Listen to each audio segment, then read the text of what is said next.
Welcome back. Welcome to the fifth and last Co-opting AI in the spring 2021 program. And I always like to say which number in the series it is, and it's the 24th Co-opting AI event overall. So I'm very grateful and excited that I got to host all these fantastic folks and get to host a stellar panel tonight as well. Today we will be having a conversation about something that is very deeply tied to human culture, music. My name is Dr. Mona Sloane. My pronouns are she, her. I'm a sociologist at New York University, and I work on inequality in the context of artificial intelligence, design, and policy. I'm a fellow here at the NYU Institute for Public Knowledge, or IPK, and I'm a senior research scientist at NYU Center for Responsible AI. I also have the pleasure of teaching engineers at the Tennis School of Engineering, and I am the convener of the Co-opting AI series. I want to give a big shout out to our generous support that we've received and the sponsorship that we received from IPK, as well as the 370J project and the NYU Center for Responsible AI. Now, before I introduce my wonderful guests and say just a couple words to frame the conversation, I promise it's just really a few today, because I'm so curious to hear what the panelists will bring to the table. I want to acknowledge that by being in New York City, I'm standing on the unceded land of the Lenape peoples. And I would like to ask you to join me in acknowledging the Lenape community and the indigenous communities on whose land you may be currently standing, and to commit to beginning the process of working to dismantle the ongoing legacies of settler colonialism. I also want to express my commitment to the Black Lives Matter movement and the ongoing project to tackle white privilege and systemic racism, and to develop an anti-racist culture in our communities and institutions, in the academy in particular. Now, music, one of the oldest forms of human expression, and actually one of the oldest objects ever found proving that humanity is a flute, which was made out of the bone of a cave bear some 60,000 years ago in what is now Slovenia. Music is creativity, it is life, resistance, liberation. Few things touch us in the same way as music does. And I can say that I trained actually as a professional dancer when I was a teenager. So I really feel what I'm saying here. In our distant memory, we may also remember what it feels like to move our bodies collectively to the same rhythm. Music is society. It makes and remakes societal structures, and it can critique them, which in and of itself is probably a generational rhythm. Remember how your parents, would say, oh, we would never have listened to that music. That is horrible music. Music is also technology, a practical application of knowledge, and as such has been at the frontier of innovation, including artificial intelligence. For example, AI systems recommend new music to us on music platforms, and thereby, AI is really central to what sociologist Pierre Bourdieu calls the field, which is essentially an arena of production, circulation of goods, services, knowledge, or status, and the competitive positions held by actors in their struggle to accumulate, exchange, and monopolize power. And you have to excuse me here, sometimes the sociologist just comes out. AI also increasingly plays a role in music composition in areas such as digital sound processing. So naturally, in today's conversation, we want to examine how music is entangled with AI innovation or technology innovation, and how it is linked to how we imagine and enact our collective past, present, and future. And it is my absolute pleasure to introduce to you, our stellar panelists, who are the absolute experts in this area, Dr. Enongo Lumumba-Kasongo, Dr. Robin James, and Dr. Tom Irvine, who is speaking to us today from the UK. Thank you so much for staying up late. He just said earlier his dog has already gone to sleep. So starting us off will be Enongo Lumumba-Kasongo, aka SAMMUS, who is a rap artist and producer from Ithaca in New York, who has a PhD in Science and Technology Studies from Cornell University. She is currently a postdoctoral fellow at Brown in the music department, where she teaches courses on rap songwriting and feminist sound studies. Since 2010, SAMMUS has written, produced, and recorded 3 full-length albums, 3 EPs, a collaborative video game themed concept album with the MC Megaran, a critically acclaimed beat tape, and countless one-off collaborations with artists from a variety of genres, as well as video game developers, podcasters, and filmmakers. Her story as an artist at the intersections of academia and Afrofuturism has led to performances and speaking engagements at a range of conferences, conventions, festivals, and campus events about her experiences as a hip-hop artist, Black feminist, Afrofuturist thinker, and artist/academic. Her live shows, characterized by her explosive energy and the inclusion of elements of cosplay, bring together a diverse array of activists, hip-hop heads, punks, and self-identified nerds and geeks, among others. Beyond her creative work, Enongo's research interests include Black feminist sound studies, video game music and sound design, and hip-hop studies and performance. Her doctoral research, which she completed in 2019, focuses on the socio-technical dynamics that shape the development and use of community studios, which are recording studios that provide high-quality recording tools, professional sound engineering services, and audio training to communities that often lack financial or social access to these resources. And certainly that's a big topic, of course, in the context of the pandemic now. She's currently thinking and writing about the market dynamics that shape life for rap artists who work within video game music scenes. Since joining the game studio Glow Up Games as the director of audio in 2019, she has also been working with a team of artists and engineers to develop a rap composition feature and a mobile game for the HBO scripted series Insecure. In the summer of 2020, she became a member of The Keepers, which is a hip-hop collective that is currently developing the most comprehensive digital archive to map the international contributions of women acts and girls across hip-hop's 50-year history. Welcome. Thank you so much for joining. Thank you so much for having me. And wow, that was a very long bio. It sounded really long as you were reading it. You know, you did a lot. You did a lot. The whole thing. I appreciate it. So I'm going to share my screen. I have a very, I'm just going to introduce everybody real quick, and then we're going to. Don't worry about it, and then we're gonna toss it over to your screen.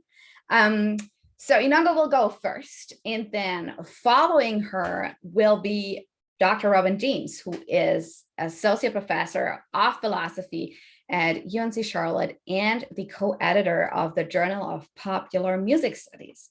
She is author of 3 books: The Sonic Episteme, Acoustic Resonance, Neoliberalism and Biopolitics, which came out in 2019 with Duke; Resilience and Melancholy, Pop Music, Feminism and Neoliberalism with Zero in 2015; and The Conjectural Body, Gender, Race, and the Philosophy of Music with Lexington Books in 2010. Her work on feminism, race, contemporary continental philosophy, pop music, and sound studies has appeared in venues such as The Guardian, LARP, Belt Magazine, The New Inquiry, and many others. She's currently working on not 1, but 3 book projects. Way to shame other academics, Robin. First is The Future of Rock and Roll, 97X Wuxie, or you have to correct me on this one, at the Fight for True Independence, which is under contract with UNC Press. So this is a book about the philosophy behind former modern rock station 97X FM.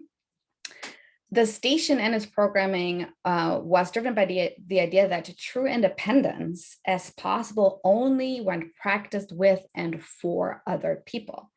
This book argues that this idea of independence is what we need to fight for 21st century corporate mainstream, to fight the 21st century corporate mainstream, which is driven by the false idea that real independence is being left to fend for yourself. The second one is Vibes, Moods, and Feels, the culture of speculative neoliberalism.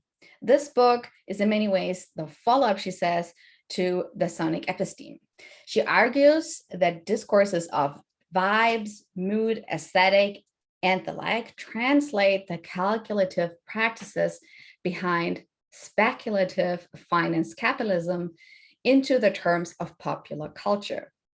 And her third book project is a book on B-52's Cosmic Thing as a work of sonic speculative fiction. Robin also is a digital sound artist and musician and loves dogs. In fact, we might actually see one, as well as gardening, running, and face-melting industrial techno. These are her words, not mine. Welcome so much. Robin, it was really great to have you. Thank you. And then closing the panel presentations will be Tom Irvine, who is a global historian of music with special interests in the British Empire, modern Germany, jazz, and the science and technology studies. He is currently a fellow of the Alan Turing Institute in London, which the UK's National Research Centre for Data Science and AI, where he leads the project Jazz as Social Machine.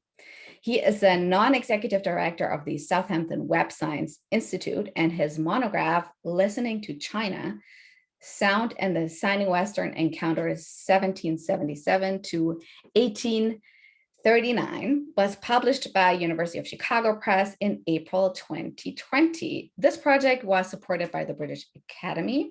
His co-edited book with historian Neil Gregor, Dreams of Germany, Musical Imaginaries from the Concert Hall to the Dance Floor, was published in 2018 by Berghahn Books. Welcome, Tom, and thank you so much for joining from the other side of the pond. Enongo, 2 seconds of housekeeping, then it's your turn. Well, welcome to you all. We will hear from each panelist for 10 to 13 minutes. I always tell them 13 minutes because they will end up talking for 15. So we'll hear from everybody.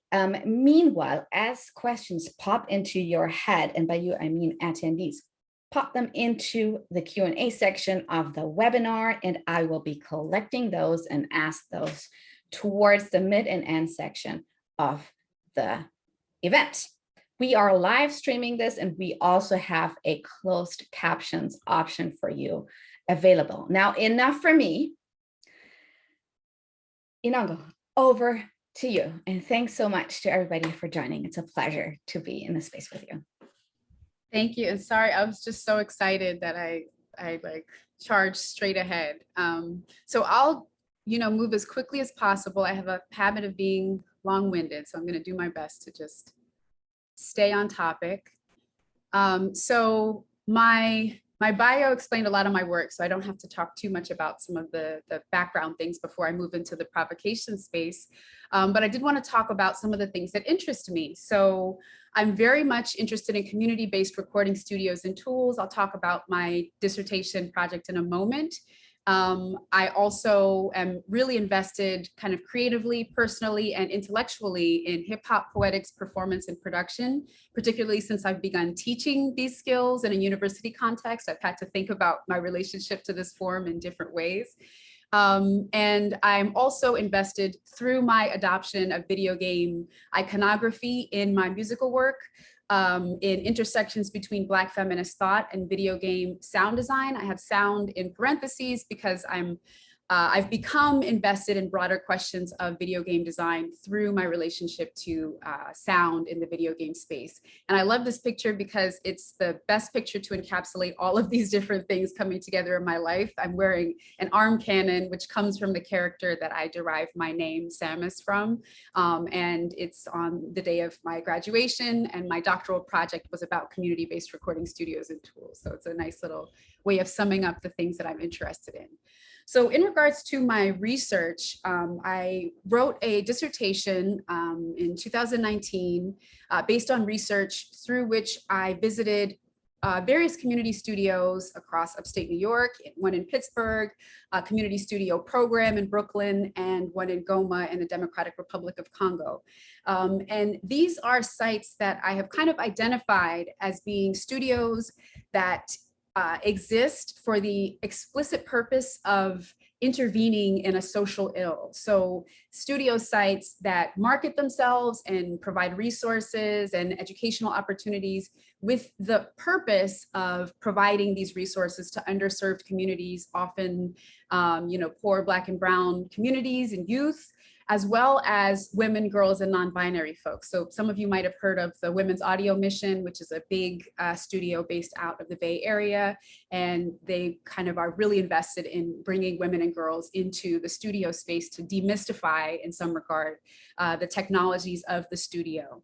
And one of the insights that I really pulled from this was how the stakeholders arrive at a particular framing of the space, and that shapes, how they think about what the studio is. So that vacillates between being a commercial studio space, which is driven by logics like time-based productivity and the protection of trade secrets, and radical community space, which is kind of exemplified by publicly accessible knowledge, and often accessibility is at the center of conversations in that space.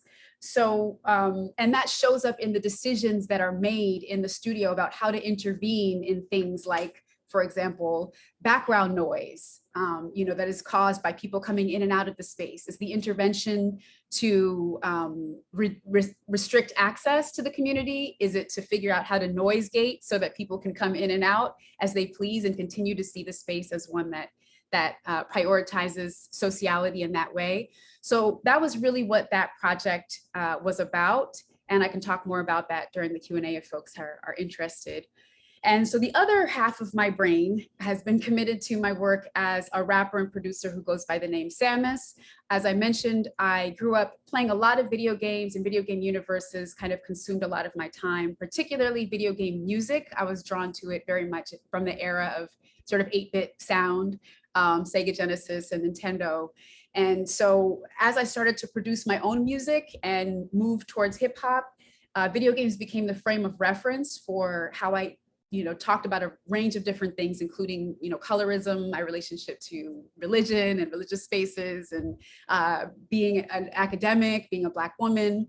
And the story of SAMMUS became really important to me because she's one of the first playable women characters, and the way that she appears in the Nintendo kind of canon is, I just really love the way that the game that she's in kind of presents her as a powerful protagonist. So I took on that name for my own work, and I often play with the symbols of that game through my performance. As you can see, I have the arm cannon there. So all of that kind of leads me to my first provocation, which is that in the age of apps like Spotify and Lander, which I'll talk about in a second, how can we develop a music making and sharing ecosystem that prioritizes interdependence as well as financial and creative agency for artists? So I've thought a lot about these concerns, of course, obviously over throughout the pandemic, but even before that, thinking about my work, how it's consumed, where it's consumed, and what my relationship is to my audience, I've begun to think a lot about the restrictions and ways that I'm distanced or alienated from the people who are actually listening to and consuming my art. So I want to share, for folks who are unfamiliar with Lander, I'm sure many of you are familiar with Spotify, but Lander is a creative platform for musicians. It's an AI-powered music mastering service. That's how I was kind of introduced to it. And so for those who don't know what mastering is, it's basically like the end step in the production chain where you're making sure that a song sounds across different playback systems, that it sort of is consistent, and you're accounting for different ranges in volume and that kind of thing. So it's just like adding that final gloss and polish. And there are those who say there is an art to mastering, right? That there are ways in which people who master and mix beyond the work of kind of composition are bringing their artistic ideas and creativity to the space.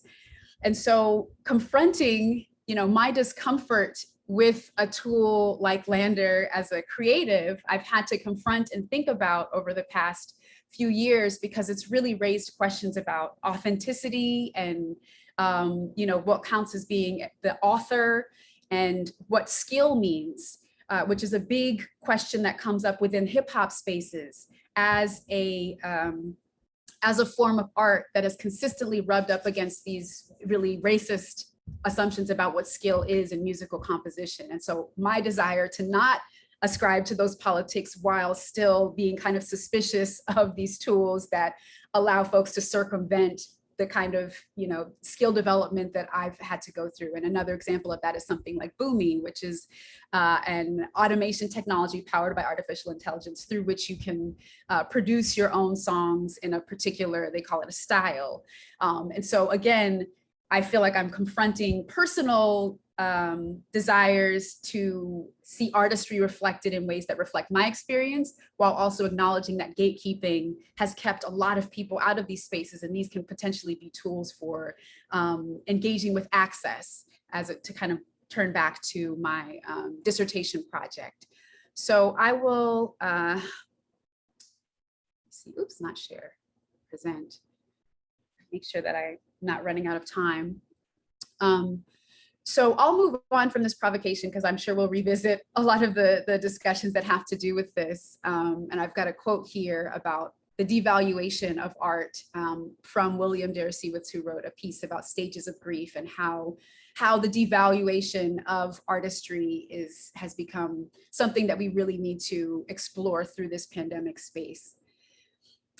So I guess I should have said, the third part of my brain has now been committed to video game sound design. So as Mona mentioned, I'm working at Glow Up Games currently, which is a women of color-led game studio. And I was brought in to serve as a sound designer and kind of hip hop consultant as we're working on a series or on a mobile game for the scripted series Insecure, which is, for those who are unfamiliar, a kind of dramedy that became really successful from Issa Rae, who's a comedian, producer, at this point, a media mogul. And she developed an original series on YouTube called Awkward Black Girl, and that developed into this HBO series Insecure, which has really become a very, there's a cult following, cult-like devotional following from Black millennial women who feel that this show really represents, not just through storylines, but through the audio-visual representations, reflects Black millennial experiences. And I am one of those folks who is part of that cult-like following. So I was really excited to be a part of this game project. And for those who are familiar with Insecure, you'll know that one of the primary ways that the main character, Issa, expresses her interiority is through her performance of hip hop. So I'll play of rap music in the bathroom space. I'll play a tiny clip from one episode. So I'm supposed to move on, go hide, Michelle Obama. Well, call me Lifetime, bitch, because I'm bringing the drama. Oh, he's with you now, girl? Then why he come running back? Oh, you. I could go on and on, but we only have a few minutes, so I want to make sure that I finish this thing out. But essentially, the way that Issa expresses herself in the show when she's working through a challenge or trying to celebrate herself is in this intimate mirror space. So we wanted to replicate that within the game, allowing the character to come in and make themselves into the kind of author of a set of bars. So I was brought in to develop the rhyme mechanic through which we have a series of different bars authored by me. And then I wish I could show the spreadsheet. Once the game is out in the world, I'll want to make that public, because it's a lot of data about just rhyme words and inflections and how we think about rhyme. But essentially, we've kind of broken it down into this system where you pick words that rhyme with each other, and based on your decision making and story, that reflects in the rhymes that show up when you go into the mirror space to hype yourself up or talk about a crisis or a relationship that you're in.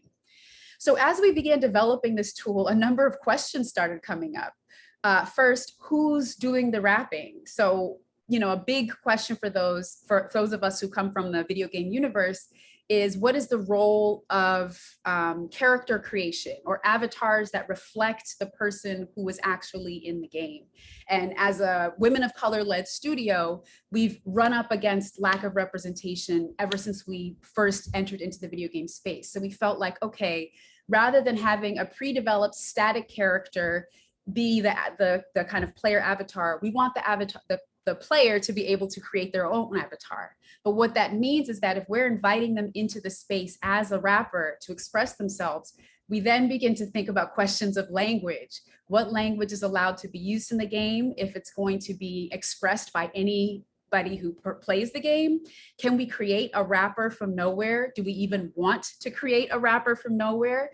What does it mean to win in rap composition and performance? So we're having to make decisions about what counts as good and bad rap in the context, in a ludic context, which sort of rubs up against the space of the rap composition in the show, where it's kind of a meditative, healing space.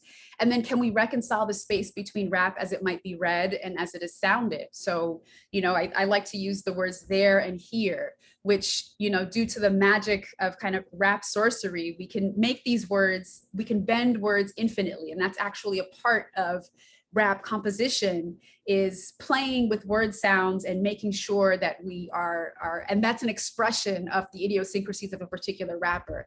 However, if we're representing the rap as written text, do people process seeing there and here as words that could potentially rhyme? And what are we reifying when we say, no, these words don't rhyme, when in kind of playful rap context outside of the game, there's ways that you can make words sort of bend to fit your purposes. So we're running into that challenge. And the other challenge is that we're thinking about this game with a backdrop that's really bursting at the seams with conversations about cultural appropriation. So there are conversations about TikTok, how we circulate performances of Blackness in that space. There is a conversation about erasure of, in particular, Black girls and Black content creators who develop dances and viral hashtags and see those ideas kind of, evaporating in front of them or being co-opted and never sort of receiving credit in monetary sense or in a cultural sense. We see this against the backdrop of conversations about digital Blackface, which is a term that I think is circulating quite a bit around the particular kinds of performances of Blackness by non-Black people that have emerged in and through cyberspace, what can be thought of as virtually constricted minstrelsy. So the use of GIFs, right, of Black women and this sort of sassy archetype used to convey particular annoyances or attitudes by non-Black folks. What does that mean? And then again, the use of AAVE, the Black scent. Here I have a picture of Aquafina, a rapper, an Asian American rapper, who has really pulled out the kind of dynamics around the Black scent and speaking in African American vernacular English, because she moves the discussion beyond sort of Black and white and into the context of what does the Black scent mean in broader context, and how do people play with it as a rap form and as a spoken form? How do we represent that in the game? And in doing that, how do we reject ideas that reify what it means to sound Black? And so that brings me to my second provocation. I'm almost done. How can we devise strategies to enhance the pleasure and reduce the harm experienced by Black women and girls online and in games as it relates to algorithmically generated and circulated performances of hip hop, music, and culture? So to start to tease these ideas apart, we turn to hip hop feminism, Black feminist thought, but particularly hip hop feminism, a term coined by Joan Morgan, to think about the complexity of our relationship to forms like hip hop, through which we are experiencing great pleasure in representations that can be seen as being regressive or repressive, but that there's a complicated relationship we have to these ideas. And so there's not sort of a one size fits all for thinking about how we evoke or create pleasure in these spaces for Black women and girls. And finally, the last provocation: within a global culture and economy that trades in the separation of Black people from ownership of their innovations, how can we purposefully represent hip hop music and culture in the space of AI? And so through this video game project, I've become more drawn to some of the conversations that have already been taking place about this. At the top, you see a headline about FN Mecca, the world's first AI rapper, robot rapper who sells NFTs.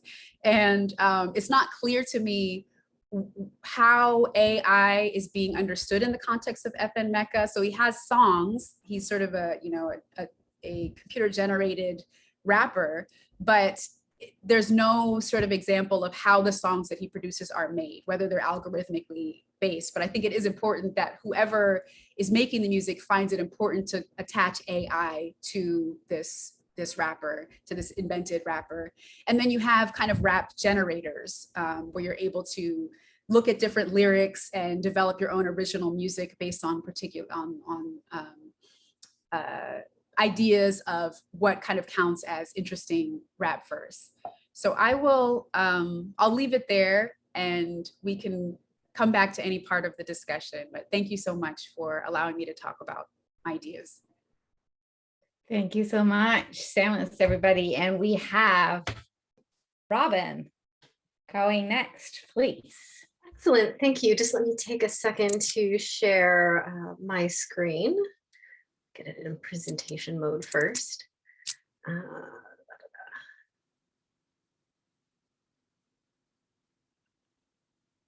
we go. All right. So I'm going to talk not about specific songs, but more about sort of the industry and culture around music. Specifically this sort of contemporary discourse on vibes. You can find all my contact information there. I'll show it again at the end of my talk, but I am just going to get in things now. All right, so because music is literally vibration, people have used the term vibes to talk about it for decades. But in the last several years, the music industry, among many other industries, has come to use it as a category functioning either implicitly or explicitly in place of genre. Music streaming services, including Spotify, Apple Music, and now even the music platform disguised as a fitness platform, Peloton, are trying really hard to sell listeners on the idea that vibes and moods are superior systems of musical categorization than tired old genre. You can see plenty of examples in this slide, which I will return to later on.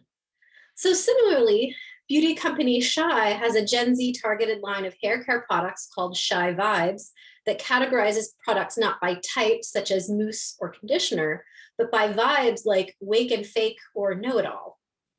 The Seattle bookstore Oh Hello Again uses mood to categorize their books in place of genre. Their Instagram bio, which you can see on the slide, reads, "Books for your every mood." So while DJs and hippies have been talking about vibes for a long time now, in the 2020s, vibe is less countercultural and more the lingua franca of the corporate sphere, ranging from the world's most profitable tech company to indie bookstores. So today I want to talk about why vibes are a thing now and why tech platforms, including the aforementioned Spotify, Apple Music, and Peloton, are so invested in using this category system and framing it as something that is more progressive than genre. So why vibes now? So vibes are how we perceive ourselves the way AI and finance perceive us. They are a vernacularization of the technical processes and practices used across tech and finance to sift data into actionable information. As countless scholars, including Rua Benjamin, Sophia Noble, Kate Crawford, Melinda Cooper, Lisa Atkins, and Louise Amor have shown, these processes and practices are deeply implicated in reproducing systemic inequality. So even though music platforms are trying to sell us vibe and mood as inherently more progressive than genre, it isn't. In the 20th century, the music industry invented genre to translate Fordist gender, race, and class relations into musical terms. And as I'll discuss at the end of my talk, just about 100 years after that, the music tech industry is using vibe and mood to reshape category systems to reflect updated gender, race, and class systems. So first I'll talk about what a vibe is, then I'll explain how vibes translate technical procedures from AI and finance into pop cultural practices, and I'll close by contrasting vibes and genre. So what is a vibe? If you've been on the internet lately, you've probably seen or heard someone talk about vibes and its companion concept, mood. On social media, sites such as Twitter and Instagram, users commonly use the hashtag vibes to describe a configuration of collected objects in a particular setting. For example, the Instagram post in the top left of this slide tags a picture of incense, crystals, and spiritual symbols with the vibes hashtag. The Twitter post just below it uses the hashtag to categorize two images, one of a white person in bicycling attire smelling lilacs, and the other of a neon yellow bicycle on a patch of grass leaning up against what is presumably that same bush. To that image's left on the slide is another Instagram post that uses the vibes hashtag, this time to categorize an image of a reflective crystal ball lying where the water meets the sand on the beach on a bright sunny day. Though they all use the same generic hashtag vibes, the rest of the text in these posts shows that each has a distinct vibe generated by what things each image includes and how and where they are arranged. The first image is witchy, the second one is relaxing, inspiring, and soothing, and the third one is reflective. So described in mood-like terms, these three vibes are phenomenological horizons. Orientations plotted out by the arranged objects, just like a drawing student plotting out a perspectival horizon on a blank piece of paper. Just as that drawing student's points and lines orient what appears in the image they're drawing, these Twitter and Instagram posts use images and words to similarly orient users' subjective state and capacities. So in these social media posts, vibes refer to the sympathetic resonance between subject and situation. Vibes are the harmonics that emerge when some of the component qualities in the situation match up with some of the component qualities in the subject. For example, in the lilac tweet, the flower scent, color, and general pastoral floweriness activate analogous states lying dormant in the Twitter user who made the post. Like state of mind and cultural orientation, vibe is one's situated and situational capacity to affect and be affected. It's what you can do and what can be done through you given your material and socio-historical context. So what do vibes have to do with AI? So I'm going to paint in very broad strokes here because I only have 10 minutes. The predictive calculations behind lots of machine learning, data analytics, and financial tools like asset securitization work analogously to the way I just explained vibes working. They break things down into sub-individual data points and then look for whatever arrangements of those points have orientations that are consonant with both the aims of that particular project and with hegemonic social and epistemological logics too. So for example, when Spotify recommends you a song, it does so because it vibes with your listening orientation and the listening orientation of users like you. And it determines these orientations by finding common vibes or tendencies among both the songs you've listened to via the AI analysis of audio files and in your user data via collaborative filtering. Finance creates securitized debt tranches by similarly slicing individual mortgages into their sub-individual parts, finding common risk orientations among groups of these parts and packaging those as ranked or tranched risk scores. So whereas probability curves model patterns in past events, the predictive models used in tech and finance describe speculative orientations, a horizon of future possibility rather than of past probability. Louise Amor describes how, quote, the emphasis ceases to be on the balance of probability of future threat and occupies instead the horizon of actionable decisions, making possible action on the basis of uncertainty.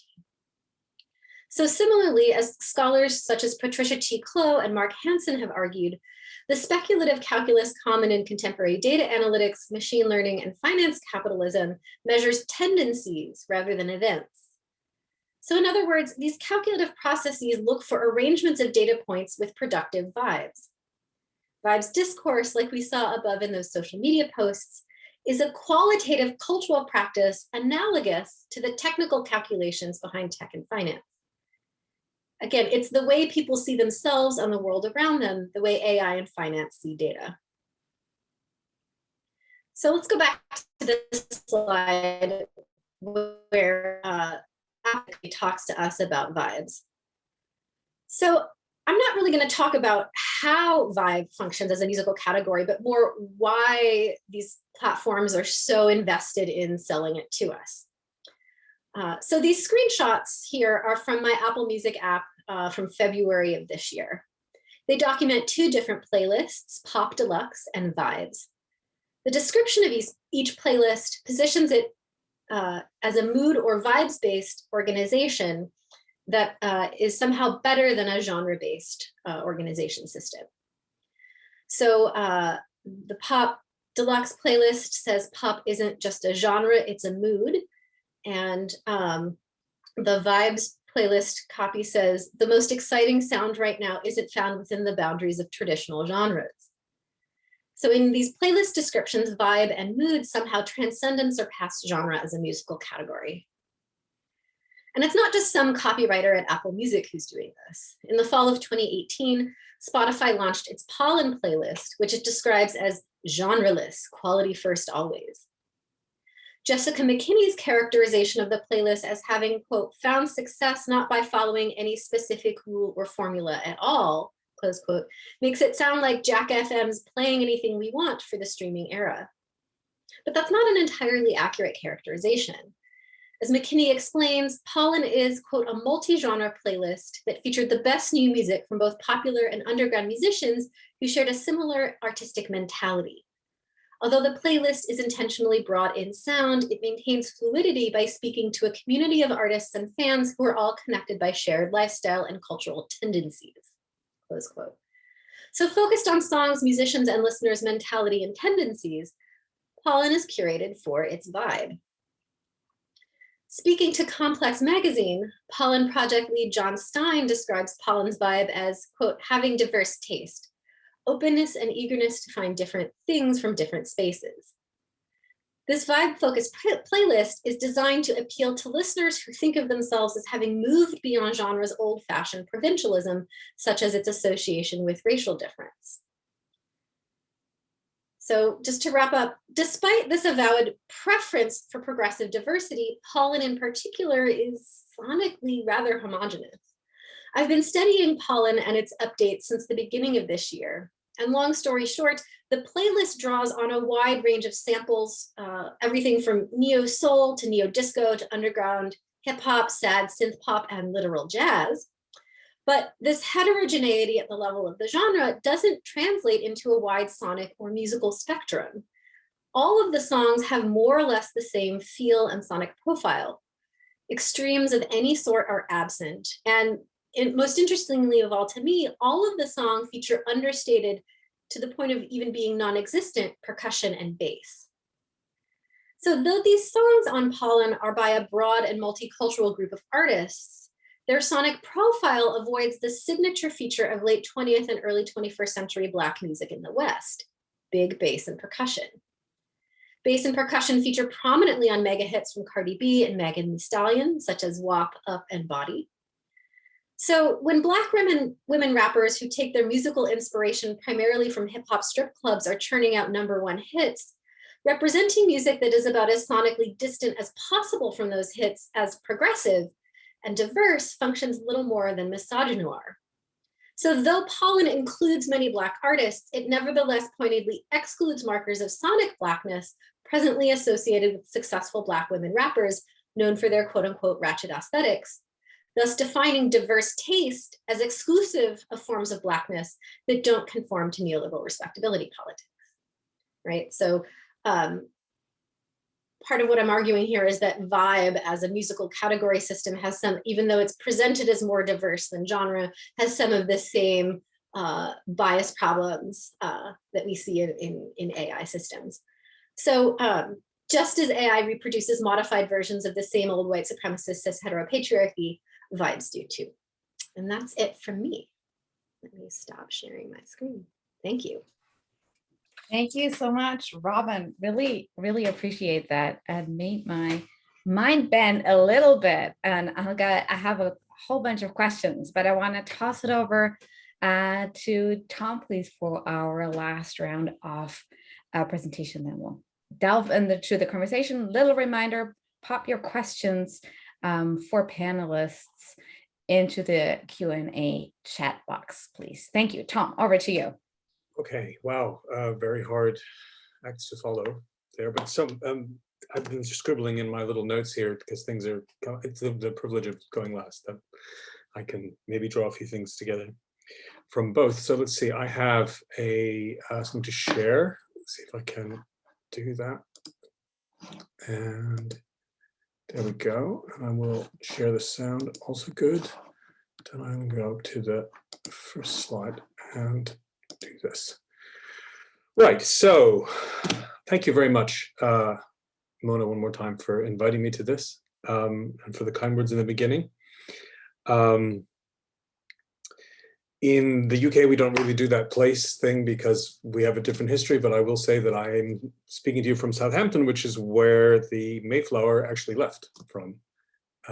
They only picked up some passengers in Plymouth on the way. And I have it on good authority that when I was, before I started working here in 2006, until a few years before that, there was a sign at the entrance of the city that said, Southampton, Gateway to Empire. So history all around us here.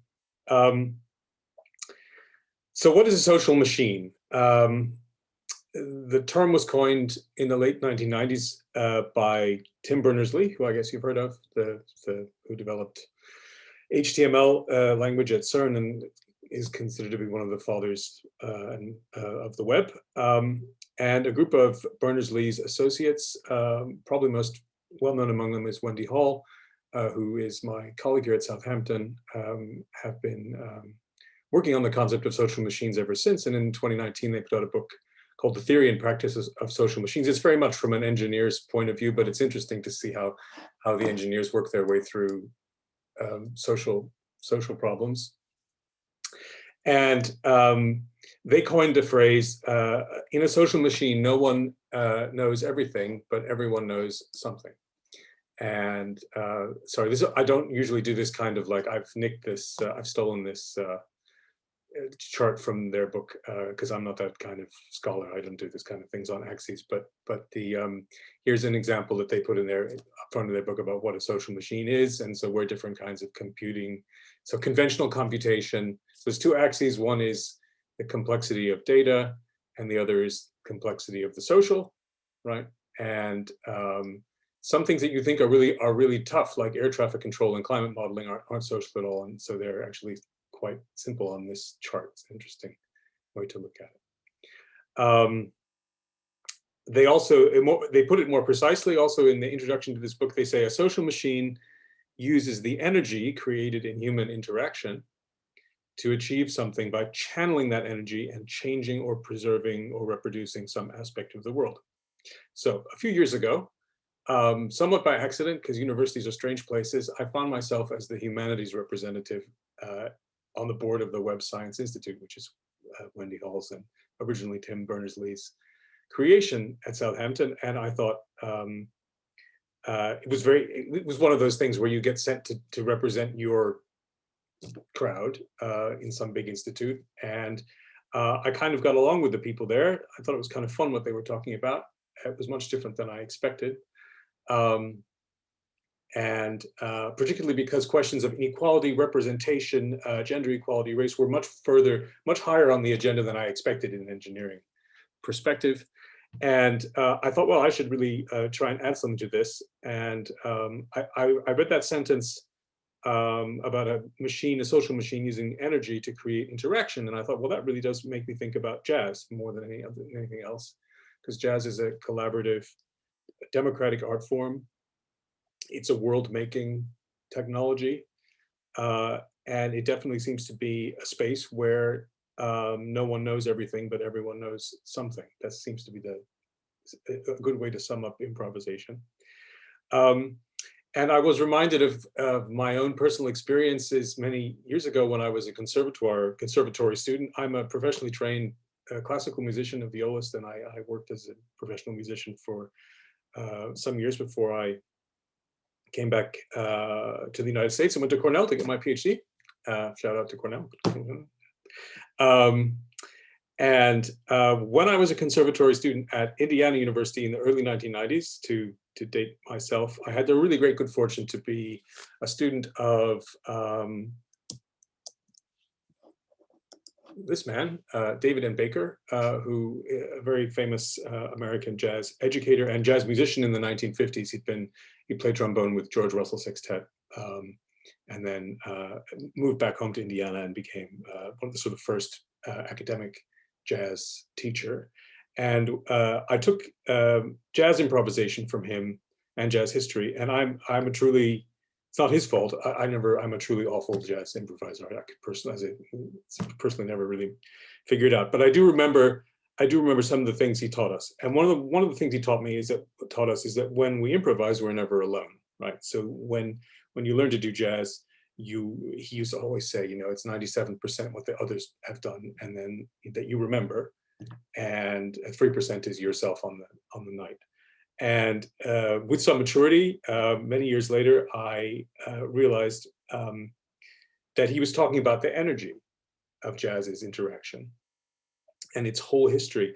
And maybe in computational terms, it's even, the jazz could be viewed as a sort of a very large cloud of linked data, right?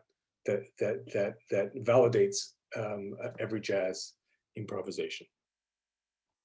Elsewhere, I'm trying to figure out. So I'm trying to figure out if that means it's like the blockchain, but I'll spare you that thought process right now.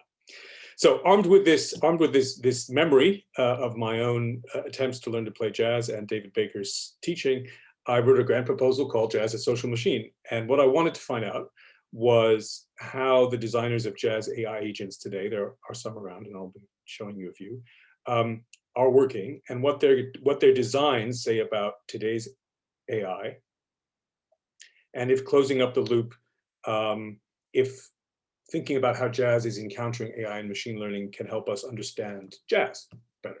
So where jazz is, maybe jazz itself could be looked at through the lens of this socio-technical term, social machine.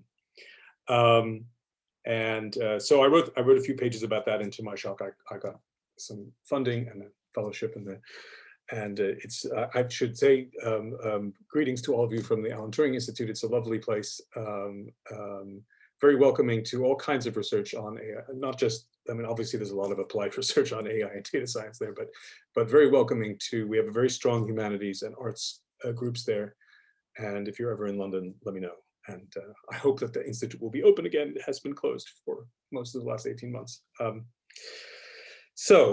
Mona asked for some provocations, and I have three. So the first one is, to treat jazz as a machine learning problem is to miss its fundamentally social nature. So in 2016, DARPA, the United States Defense Advanced Projects Research Agency, granted $2 million to a project that promised a plausible jazz improvisation AI.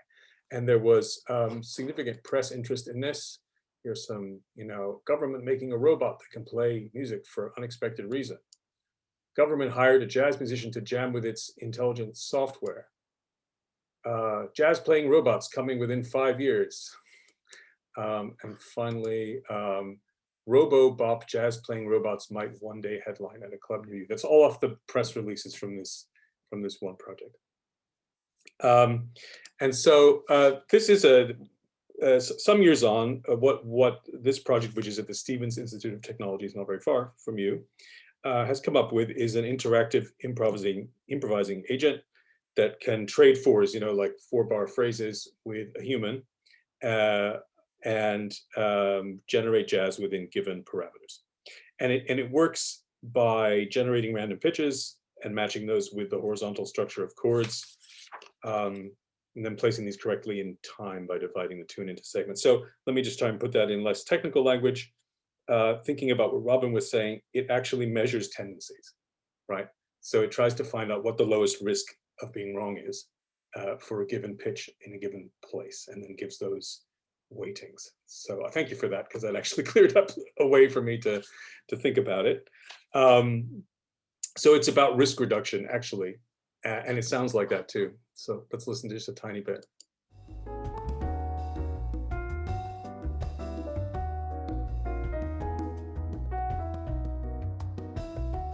I'll leave it there. So I guess this is one of those cases of AI overpromising and under-delivering, if you don't mind me saying. Prediction model is going to get better. So its control of risk will improve, because that's how these things work. And yes, that jazzy thing that we just heard might even pass to one of the other Turing tests, maybe, you know, in a kind of music jazz way. But I think we also need to like face up to that. Many people would say, oh, that sounds like jazz to me, you know, and might already do the job. But I don't really feel like the promises in the breathless headlines have been realized quite yet. And I guess the reason I feel it doesn't do that, because it just doesn't harness the energy somehow. It's extremely unenergetic, like a lot of AI art seems to be. And that's why I'm really, the whole thing about vibes and the way that playlist works really, really struck me as being very illuminating. So if you don't mind me observing, and this is, I guess, part of my provocation, is that all you get for $2 million? And what is DARPA actually hoping to achieve from this project, which is just an enormous expenditure of public money? I mean, even accounting for inflation, can you think of any jazz musicians of the 20th century who made that much money in their career, with the possible exception of Miles Davis and a few others? Yeah. And the history of jazz is the history of mainly the work of musicians of color being expropriated by capitalism and sold without them getting any money. So I find that tricky. Actually, tricky. That's me being British. I've been here for 16 years, so I understate things. I find that to be an example of whitewashing, and it's really quite striking. Which brings me to my, well, I guess it's whitewashing, I would say, but I would also say welcome to the world of big data science, right? Where money does grow on trees, if you know which ones to shake. So the second provocation is a jazz social machine has been out in the world since the 1980s. And I think some of you probably will recognize, that man. That is George Lewis playing the trombone, who is a professor at Columbia. And George Lewis is one of the most important scholars of improvised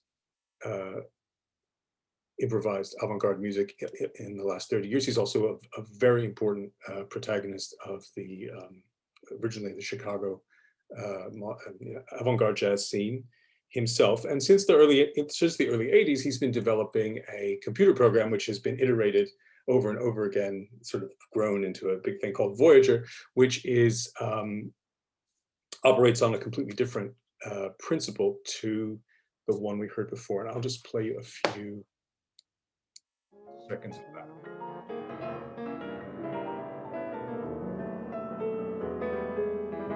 That's it.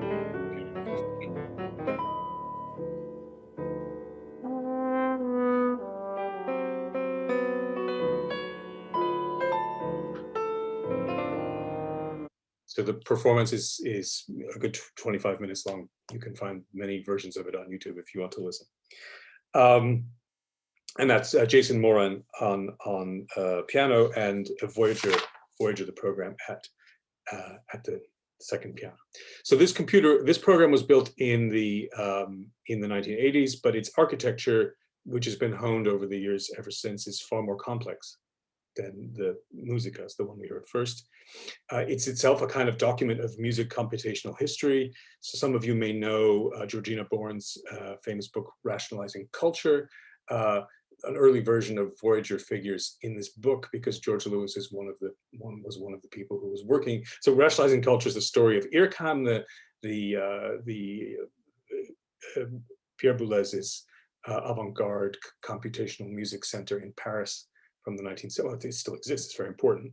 And Georgina Bourne did a kind of participant observation work about the book that's about the place that's very famous, and it's not hard to find George Lewis in there, and to see that he was at the time not regarded as being, wasn't taken seriously because he was working with all the computing power he needed was 2 Apple II computers and a synthesizer that he built from a DIY kit, and the Boulez's people felt like that was not worthy of comparison with their giant mainframe computers. But they missed the point, and as Lewis has explained himself ever since, the software is about far more than making music. It duplicates the musical ethos of the social and musical world he came from in Chicago, and an aesthetic that he calls the aesthetic of multi-dominance. And I'll just quote from him. Lewis says, "I conceive of a performance of Voyager as multiple parallel streams of music emanating from both computers and humans, a non-hierarchical, improvisational, subject model of discourse, rather than a stimulus-response setup." So I'm coming to my closure here. Before I go on, some of you may be thinking that music that I played, that when you listen to Voyager, that's not jazz. And we can have a conversation about that all night long. It's early yet in Southampton. But I will let Lewis answer that charge. In one of his widely anthologized pieces, Lewis places his work along a continuum from what he calls Eurological and Afrological conceptions of how music works. And in the Eurological view, music is an object that is composed in notation and executed faithfully by a performer. That's obviously a slightly overdrawn point, but it's to sort of help orient yourself. And then an Afrological view, Lewis writes, celebrates multiple voices, indeterminacy, and collective ownership. And it's really important to note, as I kind of come to my closure, that in Lewis's analysis, this is a political matter, because Afrological approaches also denote resistance. And of Afrological music's first flowering, he argues, is bebop, which we would consider to be mainstream or straight ahead jazz today. And at the time it was created, starting in the early 1940s, its radical definition of musical structure, he writes, was viewed as a direct challenge to the entire social order as it applied to Black Americans in 1940s apartheid America. So jazz has always been, I would say, dancing a complicated dance with technology, and has often used its energy, Afrological, if you like, following Lewis, to challenge structures of power. And this is the aspect that goes unnoticed in most discussions of computational jazz,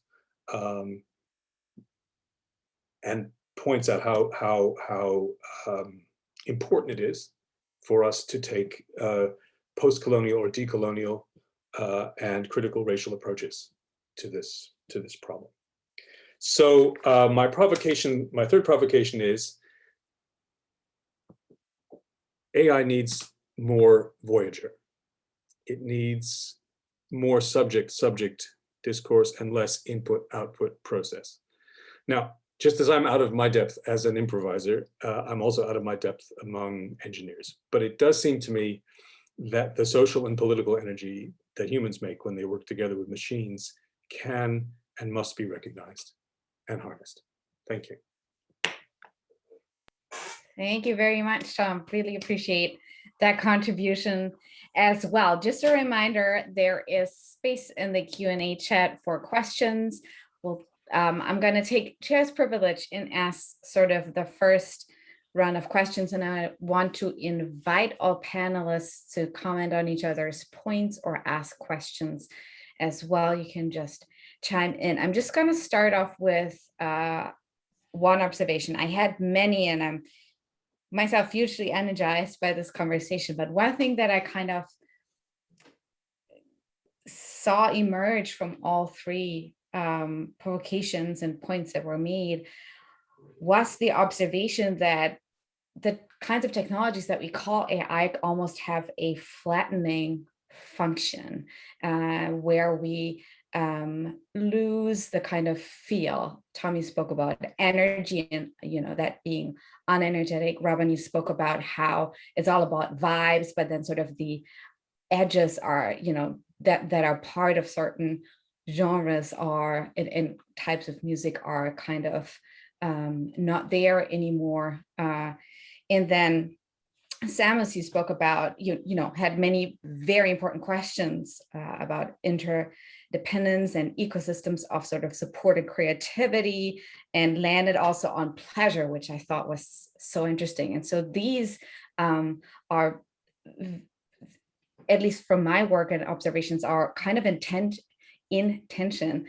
with what we hope AI can and will do, which is just, scale up prediction and decision making. And so I would like to invite each of you just very briefly to respond to that observation before we delve into the questions that we have from the audience, and maybe questions that you have for each other. And maybe SAMMUS, we can start with you. Absolutely. And I'm really glad that you focused on that word pleasure. First, thank you so much to Robin and Tom for those amazing presentations. I've scribbled all over everything with my favorite pink pen. There's so much here. And I do have questions for you all.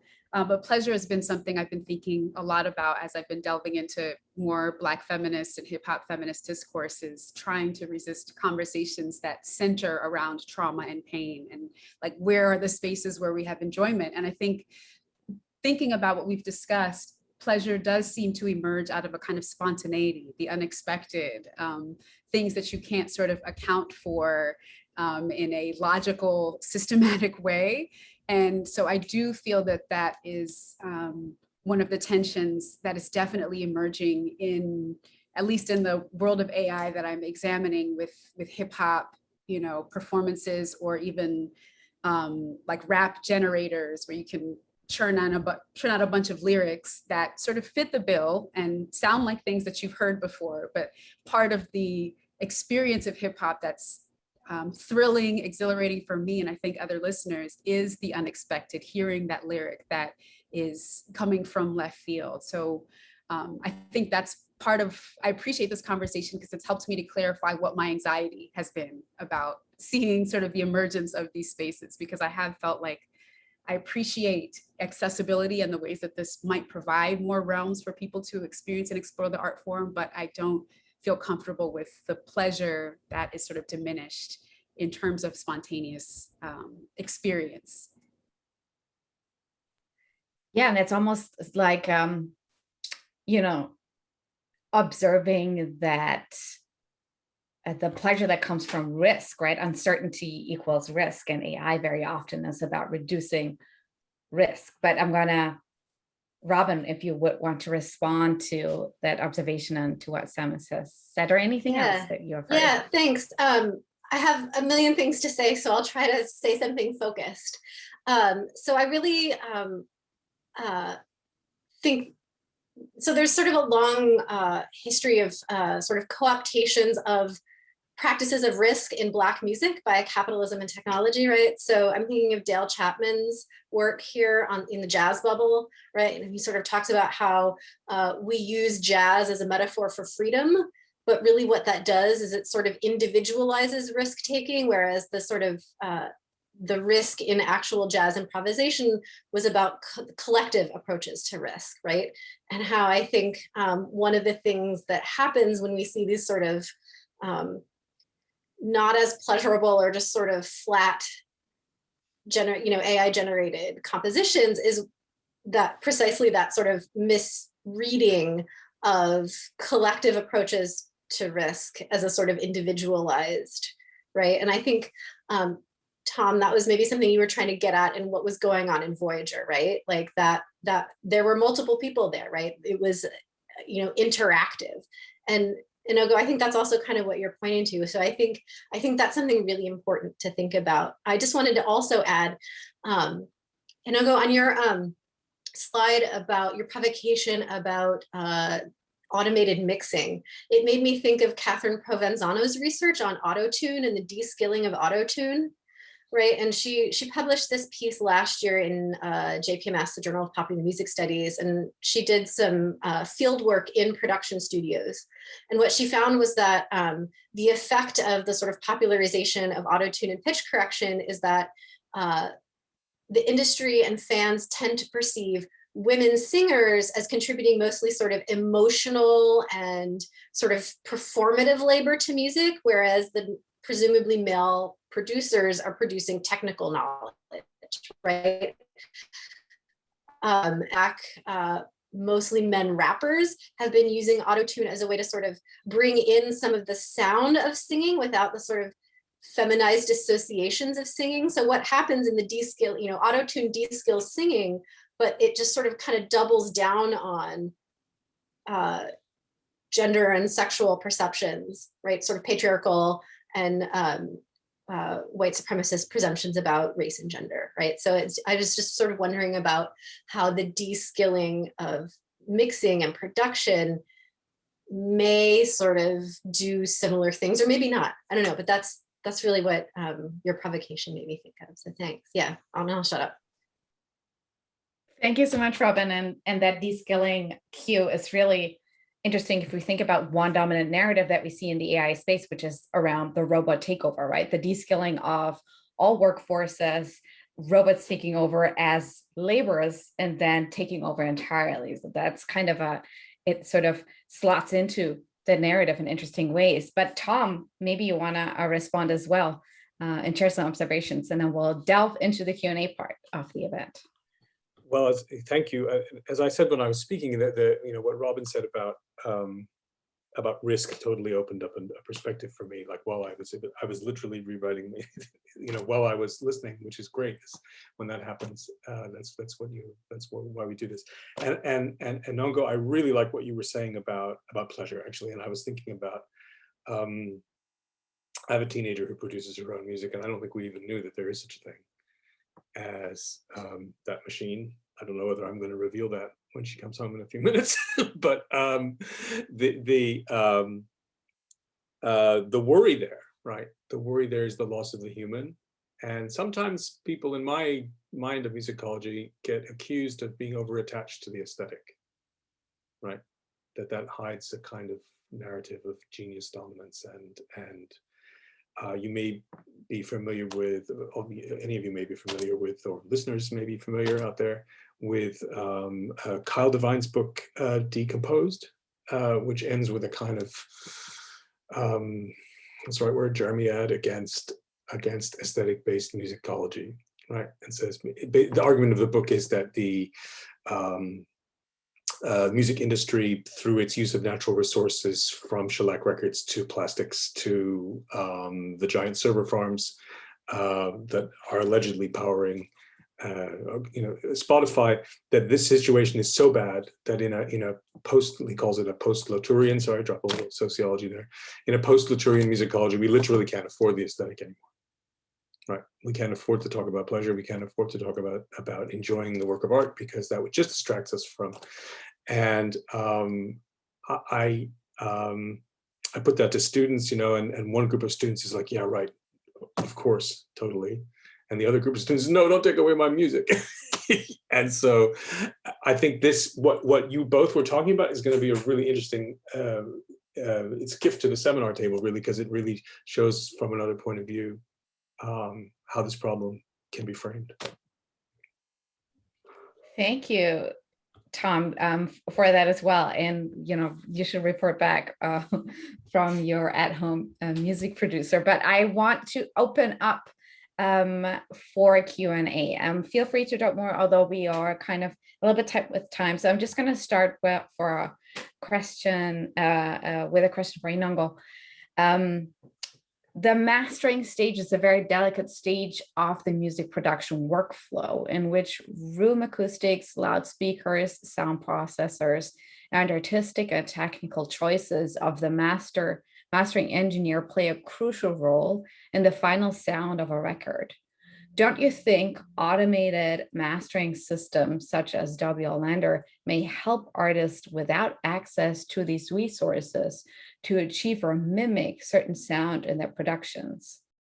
And they say, and I stress the word mimic, and this is from an anonymous attendee, Enongo. Wonderful, thank you. And it allows me to engage with what Dr. James was kind of talking about in regards to auto-tune. So I want to talk briefly about that and then think a little bit about this mastering question.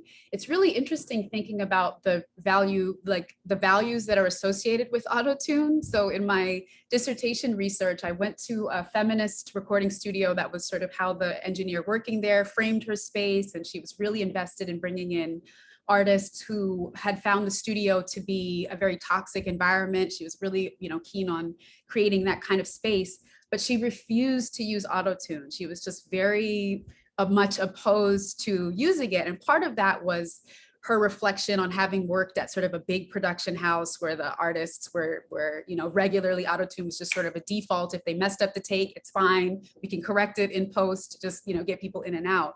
But it was really interesting to me because so many of the people who use auto-tune as a kind of performative tool are Black and brown folks and women and non-binary folks. And so in reflecting on this as sort of this harmful tool, she was, as you were kind of discussing, recreating these boundaries between what's appropriate in that space and what isn't, and what counts as skill and what doesn't. And so in regards to this question around mastering, I think it just goes back to what Dr. James was saying about risk. And, I appreciate that this can be an access point, but it's not clear to me that this creates a new kind of creative lane and doesn't sort of reify ideas about what mastering is and should be. So, I haven't done the research to know what the sort of rate of conversion is for someone who uses Lander and then starts to develop their own kind of mastering aesthetic, or it becomes invested in exploring mixing, to a further degree. And so you can end up replicating a particular style as like the de facto, this is what it means to do this thing. I have seen Lander has begun to market itself as like a production tool that you can use to produce a track, throw it into the app, listen back, and use that as a way to then remix your track. You can hear sort of different parts of the mix are accentuated.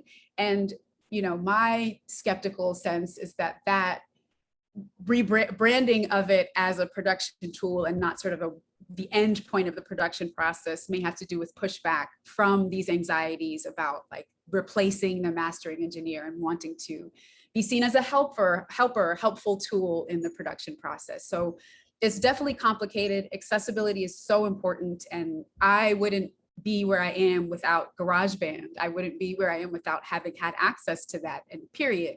And there are debates about analog versus digital. There's so many discussions around what counts and what doesn't count. So I never want to be on the side of reproducing that gatekeeping, but there are important questions that I think we've discussed here around what that means for creativity more generally. Thanks for the question. Thank you so much for that wonderful response, and also sharing your experience, becoming an artist. Robin, I have a question for you. Dr. James, aren't the genres of pop and alt inherently bounded by the ratios of their listeners relative to other music, reproducing the logic of the Gaussian curve you critique in the sonic episteme? Should we consider charts like the Billboard Top 40 as early precursors to vibe culture? Yeah, thanks for the question. So I think this gets at one of the sort of complicated definitions of pop, right? So we say, what is popular music? Well, it could just be vernacular music. It could be what is numerically popular, or it could be a genre. It's also a radio format, right?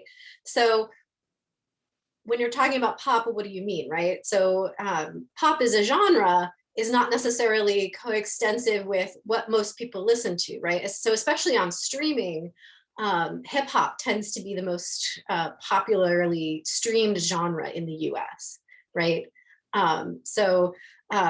and so I was a freshman in high school in 1991. So alt music blew up that year to the point that my high school marching band had a little chart of Smells Like Teen Spirit. So if like Hal Leonard is distributing alt music to high school marching bands across the country, I don't know if alt's being defined, you know, by its listener base. So I think we just have a lot of conflicting ways of defining what alt and popular are, but as a genre, right? I don't think those are tied more to what Eric Weisbard calls the aesthetic features of the music rather than the sort of properties of its listeners, right? He talks about how defining music in terms of its listeners is really more of a radio strategy tied to format. So yeah, that's what I would. I also just wanted to add on to SAMMUS's great point about the sort of complexities of that de-skilling, right? That it's, we often think of de-skilling purely in terms of like the sort of either aesthetic or technical dimensions of it, but I think what our conversation is really pulling out is that this is actually a really political question, right? It's not just about, you know, the sort of nuts and bolts, but it's about the kind of the meanings of these practices and how the meanings of these practices situate the people who engage in them differently. I think that's an important factor that I hear in this conversation. Could I jump in with a question for both folks? So for Dr. James, I was wondering if you could speak to areas of resistance. So do you find that there are any artists who are pushing back against vibes, the idea, the aesthetic being categorized as such? Are there people who are actively returning to genre? Like I'm thinking about people, hip hop heads, who are like, this is hip hop and this isn't. And part of that is a, you know, it's a political move around what the category means to them, what they grew up with. So I'm really curious about how sort of actively musicians are interfacing with their own categorization within the sort of vibes, idea of vibes. And then for Dr. Irvine, I would be curious if you could talk about metaphors around jazz. Dr. James kind of spoke about that, but I'd be curious if there are other spaces where you see the idea of what jazz is supposed to mean, thinking about like, why would DARPA be investing this amount of money into this research project? What I'm really curious about what that is supposed to, what metaphors that relates to that we think it could help us solve certain problems or like help us investigate something in a different kind of regard. So those are my questions. Thank you. Wonderful. Why don't we, Tom, why don't you go first and then we'll toss Enongo's question to Robin. Thank you. That's a great question. So jazz generates, well, all kinds of music generate metaphors. Jazz seems to generate particular kinds of metaphors. As a historian, I have to say probably there's a history of the concept of jazz improvisation that'd be really interesting to trace. But right now, you can go anywhere, like in the business management literature, for instance, right? And there'll be any number of pieces of research about, can we apply the values of jazz, collective improvisation, or whatever. A lot of this isn't based on very deep understanding of the music. It's kind of picks up things that are in people's heads. Can we, so that we can make more profit for our company? And I do think that, I mean, I have some theories about how this DARPA thing came around. I think like most of these things, somebody knew somebody who knew somebody who thought it would be fun, and DARPA has a lot of money, so they can do this. But they justify it based on, if you read into the, I think I even have it written down here. I mean, they justify it by talking about, it's part of a bigger program called Communicating with Computers that DARPA runs. And it's about how, and it says here, in which machines are not merely receivers of instructions, but collaborators, able to harness a full range of natural modes, including language, gesture, facial, and other expressions. And I suppose you'd have an interest, I guess it's about battlefield decision-making. Like, can you tell if that's an enemy or not quicker? Or do you know how to allocate your forces on the field? Or I think a lot of it's, fairly fantastical. And it does raise interesting questions about, because we're focused on this sort of flattening out thing. Maybe if you're trying to decide if that's a missile headed for your city or not, you might as well take the least risky version, the least risky path to that decision. I suppose that might be a way to conceive of what they're doing. But frankly, I think it's just too much money and a little bit of hot air around the metaphors, and there you go.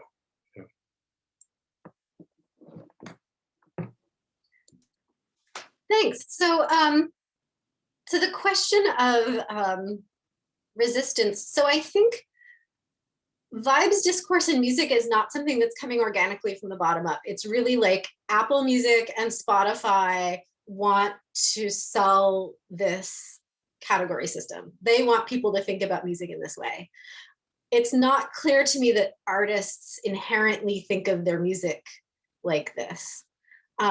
There are two songs that came out in the last couple of years called Vibes. One is by Zayn Malik, and he definitely uses the idea of vibes in the way that the social media posts I talked about used, but it's really more about vibes means like sexual attraction. And then DaBaby has a song called Vibes, which is similar, right? So I think the way to think about vibes in music is as a corporate strategy, right? So there's this pop culture sort of hashtag practice about vibes, but that's, again, something that exists mainly on social media platforms, right? And what is it about these platforms that encourages us to communicate in these ways, right? Like, well, obviously it's like hashtags and the combination of the ability to, in combination with the ability to post multiple pictures, right? So I don't think this is actually coming from musical, actual musical practices. I think it's sort of outside stuff tied to the corporate tech world, right? That I think music fans and communities and artists are gonna have to deal with. But I really don't see it coming up organically. Because you're right that like a lot of musical communities are really invested in genre boundaries, right? Like I think about the business techno controversy that's sort of perennial these days, right? Which is really just a way to like blame women techno artists for being too popular, right? So I think genre is alive and well, which is interesting, again, that like these streaming platforms are so interested in saying genre is over, right? And that has to say something about like, it must be beneficial for them to categorize music in this way. Why is it beneficial for them? How is it beneficial? And that's what I'm trying to argue and saying like genre was invented by the music industry with like race music and hillbilly music, right? As a way to better market music and make more money. And I think what we're seeing is a shift, right? Sort of platform capitalism wants vibe and sees that as more productive as a way to categorize and market music than genre. And I think it'll be really interesting to see how musicians push back against that. And the sort of the main way that I see artists kind of, I guess, sort of pushing back or rejecting vibes maybe is Spotify in particular is really interested in sort of low key sounds, right? Liz Pelly has written about this. And the sort of flagship vibe playlists like Pollen and Lorem. So Pollen's just sort of lo-fi steady beats mostly. Lorem is shoegaze mostly. So it's all very sort of toned down, not maximalist music. So I kind of wonder if we'll see a sort of reinvestment in maximalism as a way to kind of at least position yourself as outsider against some hegemonic forces in the industry. Thank you. I am going to ask the last question, and I'm asking each of you to answer very briefly to this question, because from what you just said is a nice segue into this one, and then we're going to wrap it. Ravi Krishnaswamy is asking, AI could create a rapid, large-scale extraction of knowledge for a handful of profitable platforms. What responsibility do these platforms have to pay for this corpus in some way? And should music be thought of any differently from other bodies of data? Enongo, if you could go first, then we'll have Robin and then Tom, and then we're going to say goodnight. Yes, I absolutely believe that these platforms have a responsibility to the artists that, whose lifeblood they rely on to survive and exist. And in terms of thinking about, should music be thought of any differently from other bodies of data? That's a great question. I think right now, what's important among folks who are organizing within music spaces is actually building solidarity among other kinds of workers. So I think, classifying music in a distinct category, I don't know that that's the most valuable approach right now as it relates to organizing and trying to create a culture that recognizes the labor that goes into the production of music. I think, when we think of the gig economy, it's really important for us music workers to recognize ourselves within that. Even the term gig, it relates to what we're trying to do. So I think there's a lot of value in seeing our work aligned with the folks who drive for Lyft, with folks who are doing Instacart. And there's been a separation between these different spaces, and that has not been, I think, helpful for musicians and other artists who are trying to advance the idea that what we do is valuable. Thank you for the question. Hi, Robbie. Yeah, thanks. I just want to echo everything that was just said. Yes, I agree. I think I'll add to that, the music industry, since its existence, has been extremely exploitative, right? And extractive, especially of the labor and creativity of musicians and music traditions in the African diaspora. And I think what I would add to that is maybe the case of music can help us see this broader cultural phenomenon, because we are so much better attuned to that sort of extraction and cultural appropriation with respect to music than maybe we are in other areas. But that's, the basis of much of capitalism. So hopefully maybe music could be used to put more attention and focus on that, maybe. Yeah, I double echo. I would say that it's in the case of some of the stuff that I've come into contact with in the computer-generated music, or particularly in the jazz space. Yeah, they want to extract, they want to create music that's not created by people, so that they don't have to pay anyone, and that could be some of the music that's coming out of that Musica project at Stevens. You could hear that on hold on a phone, right? And then I don't think they were paying too much for that music before, but they'll be paying even less after. And I think that is something that needs to be. What they're doing, in my view, is they're because they're not stealing the music from anybody real, but what they're stealing is the energy, right? That's behind the complex of practices of whatever kind of music that is, hip hop or jazz or anything. And I think that does, like Robin was saying, that really connected to the long history, right, of how since, I don't know, 1500, right, that the imperial world the imperial West has expropriated the labor and energy, right, of the peoples that it has come into contact with or to control, and made that into a kind of data, right? And that's what we're seeing again here. The historian in me says, not surprised. Thank you so much, Tom. And that brings me to the end of Co-opting AI Music.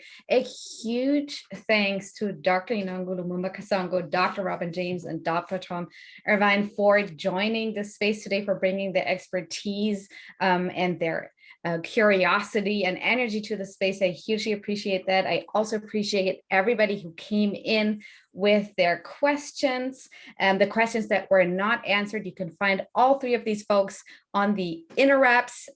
All three of them are on Twitter and have websites. You can find them and ask them directly. I also want to extend, again, a huge thanks to Team IPK, as well as the 370J Project and their team, and my team at the NYU Center for Responsible AI. Also, a special thanks to Dr. Dania Glabau, who has been behind me all the way with every Co-opting AI event and shares her wisdom and creative ideas with me, so this can happen. I will also give another shout out to all the folks who have been on the Co-opting AI show this spring, for the event on security, the one on games, on intimacy, on ideology, and today. Thank you so much, everybody. Huge appreciation and gratitude. Have a wonderful evening, night, wherever you are. Stay safe, stay well, and we will be back in the fall with more Co-opting AI events. Thank you so much, and take care, everybody. Good night. Bye.